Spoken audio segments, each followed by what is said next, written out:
Well, as that vote count gets underway, there has, of course, been growing international condemnation of the continuing violence and intimidation inside Zimbabwe. Well, news in the country is, of course, heavily censored, but in Britain, one group has been trying to get information through to the people.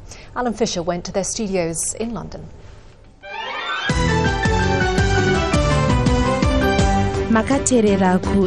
It's one of the few independent voices in Zimbabwe, and it's coming from Britain. From an industrial park on the outskirts of London, SW Radio Africa transmits into the country on the shortwave band, a voice for opposition to the current regime. We hope that peace prevails on the ground in Zimbabwe today.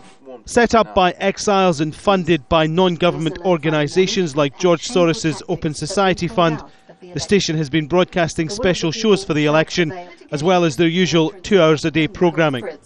People around Zimbabwe have been getting in touch with this newsroom thousands of miles away to give their stories about what's happening there on election day, detailing the violence and intimidation they say they're facing.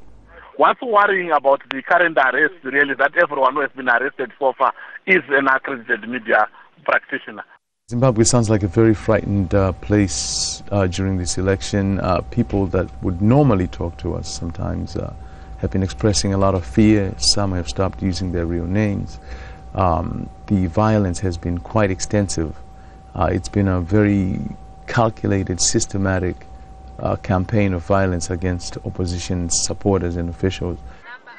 On the walls, the broken hopes of years gone by. The station here grew out of Capital Radio, set up in Harare and approved by the courts, but closed after just 6 days by President Mugabe. The founder says this station is now needed more than ever. You have a population that has absolutely no information coming in, a government that's clamped down on all the media, made it more and more impossible for Zimbabweans to find out what's going on.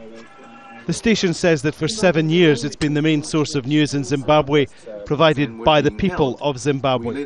One day it wants to return under the current regime.